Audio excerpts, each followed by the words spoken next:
샬롬. 네, 오늘도 이렇게 귀한 날 허락하신 주님께 감사를 드립니다. 오늘은 신명기 5장 1절에서 11절까지의 말씀으로 함께 은혜를 나누도록 하겠습니다. 제가 새번역 성경으로 읽어 드리도록 하겠습니다.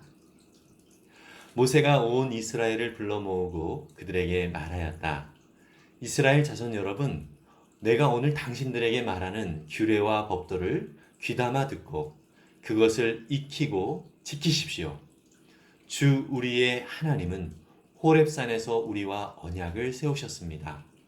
주님께서 이 언약을 우리 조상과 세우신 것이 아니라 오늘 여기 살아있는 우리 모두와 세우신 것입니다. 주님께서는 그 산 불 가운데서 당신들과 함께 서로 얼굴을 마주보고 말씀하셨습니다.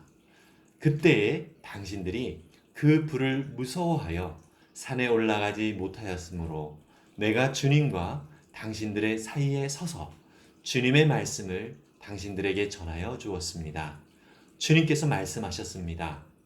나는 너희를 이집트 땅 종살이 하던 집에서 이끌어낸 주 너희의 하나님이다. 너희는 내 앞에서 다른 신들을 섬기지 못한다. 너희는 너희가 섬기려고 위로 하늘에 있는 것이나 아래로 땅에 있는 것이나 땅 아래 물속에 있는 어떤 것이든지 그 모양을 본떠서 우상을 만들지 못한다. 너희는 그것들에게 절하거나 그것들을 섬기지 못한다. 나 주 너희의 하나님은 질투하는 하나님이다. 나를 미워하는 사람에게는 그 죄값으로 본인뿐만 아니라 3, 4대 자손에게까지 벌을 내린다. 그러나 나를 사랑하고 나의 계명을 지키는 사람에게는 수천 대 자손에 이르기까지 한결같은 사랑을 베푼다. 너희는 주 너희 하나님의 이름을 함부로 부르지 못한다. 주는 자기 이름을 함부로 일컫는 사람을 죄 없다고 하지 않는다. 아멘. 네, 신명기는 모세가 죽음을 앞두고 이제 가나안 땅 이스라엘 백성들에게 하나님께서 약속해 주셨던 이 약속의 땅 가나안에 들어가기 직전에 이스라엘 백성들에게 마지막으로 설교를 하는 그런 내용을 담은 것이 바로 신명기입니다. 오늘 모세는 이스라엘의 과거를 짚어보면서 이스라엘 백성들에게 십계명을 주셨던 그때 일을 떠올리고 있습니다. 지금 하나님의 말씀을 듣고 있는, 지금 모세의 설교를 듣고 있는 2세대 이스라엘 백성들, 그 이전 약 40년 전에 하나님께서 시내산에서 이스라엘 백성들에게 십계명을 허락해 주신 것을 우리는 출애굽기 20장에서 살펴볼 수 있습니다. 여러분, 하나님께서 십계명을 이스라엘 백성들에게 허락해 주셨다라는 그러한 이야기를 모세가 백성들에게 되풀이하면서 1계명부터 오늘 11절까지는 3계명까지의 내용이 다시 이렇게 등장을 하고 있는 것을 우리는 볼 수 있습니다. 십계명, 이것은 하나님께서 이스라엘 백성들로 하여금 지키도록 명하셨던 그러한 계명이죠. 우리가 십계명 생각하면 어떤 면에서는 하나님께서 너무 이게 무서운 분, 너무 엄하신 분, 어떤 책임을 우리 사람들에게 주시는 그런 엄격한 분, 이런 어떤 이미지를 떠오르는 경우들이 많이 있습니다. 그러나 우리가 좀 더 자세히 생각해 보면은요, 이스라엘 백성들이 십계명을 받기 이전까지 하나님께서 이스라엘 백성들을 참 세밀하게 인도해 주셨던 것을 우리는 볼 수 있습니다. 출애굽할 때부터 하나님은 정말로 약하고 정말로 내세울 것이 없는 이스라엘 백성들에게 신실한 주님의 손길로 애굽에서 종 생활에서 그들을 해방시키고 이제 자유한 몸이 될 수 있도록 그들을 인도해 주셨고, 또 그들에게 하나님의 거룩한 약속의 땅, 그 가나안 땅으로 갈 수 있도록 그 모든 길 가운데 그들이 목마를 때에 마실 물을 허락해 주셨고, 또 그들이 더울 때에 낮에는 구름 기둥으로 그들의 그 더위를 피할 수 있도록 인도해 주셨고요. 또 광야에서 밤에는 많이 추운데 그 추위에 불기둥으로 그들을 따뜻하게 인도해 주셨던 그런 하나님의 신실하신 손길을 우리는 살펴볼 수 있습니다. 무엇보다 날마다 그들이 아침마다 나가면 만나를 먹을 수가 있게 되었지요. 그들은 또한 40년 동안 광야를 지내면서 그들의 신발이 해지지도 않았고 또 옷도 헤어지지 않는 그러한 은혜를 입었습니다. 순간순간 하나님의 신실하신 손길이 아니면 정말 고백할 수 없는 그런 오직 주님께서 인도해 주셨고 우리 하나님께서 은혜로 채우셨다라고 이야기할 수밖에 없는 그러한 상황으로 그들을 인도해 주셨습니다. 그러한 그들에게 우리 하나님께서는 십계명, 계명을 허락해 주셨다라는 것이죠.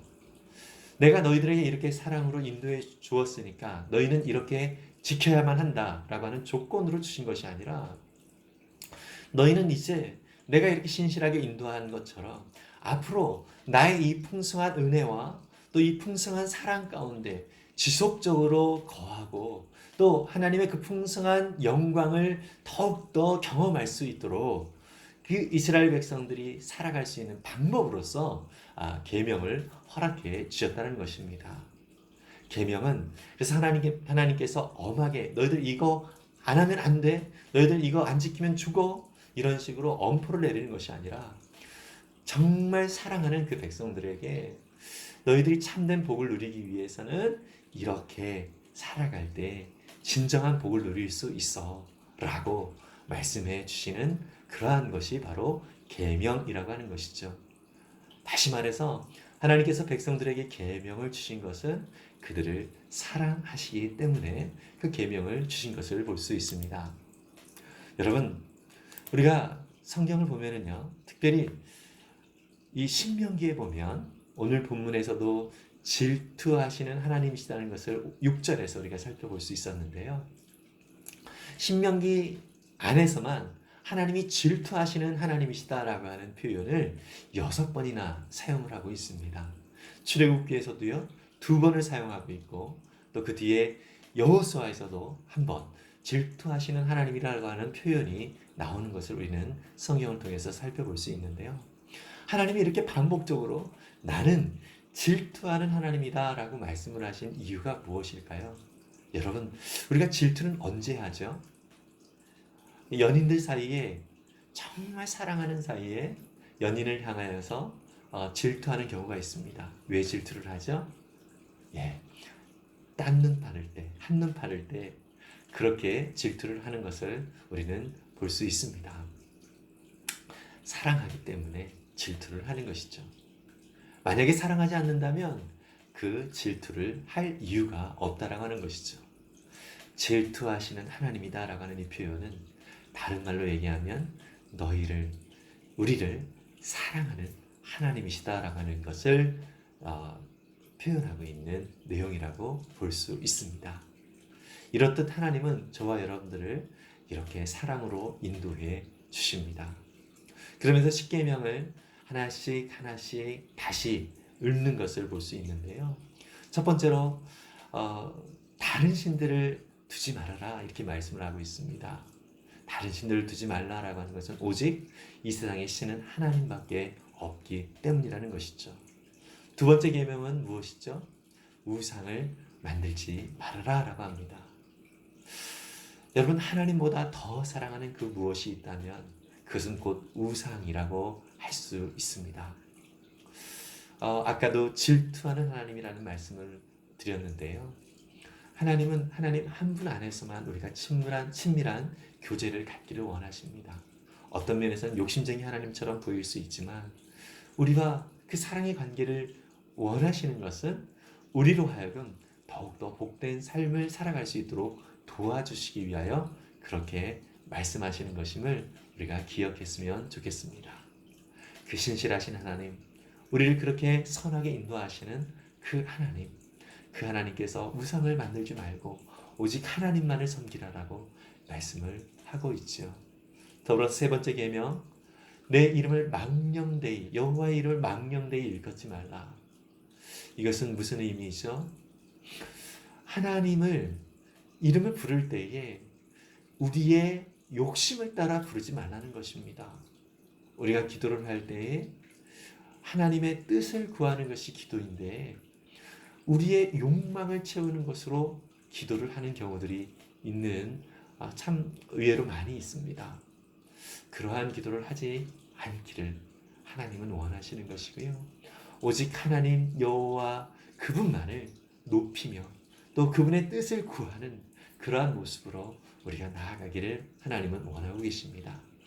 오늘도 우리의 삶을 돌아보면서 정말 하나님이 우리를 그렇게 사랑하셔서 우리에게 더 풍성한 삶을 누리도록 그 계명을 허락해 주신 것을 우리가 기억하면서 하나님의 진리의 말씀을 따라 순종하며 살아가는 것이 우리에게 너무나도 힘겨운 그러한 일이 아니라 오히려 우리를 더 복된 길로 인도하는 하나님의 사랑의 손길이라는 사실을 우리가 기억하면서 믿음으로 순종하며 한 걸음 한 걸음 내딛는 삶이 되기를 바랍니다.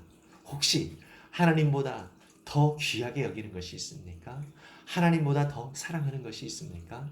그 모든 것들은 우상입니다. 하나님이 싫어하시는 것들이고요.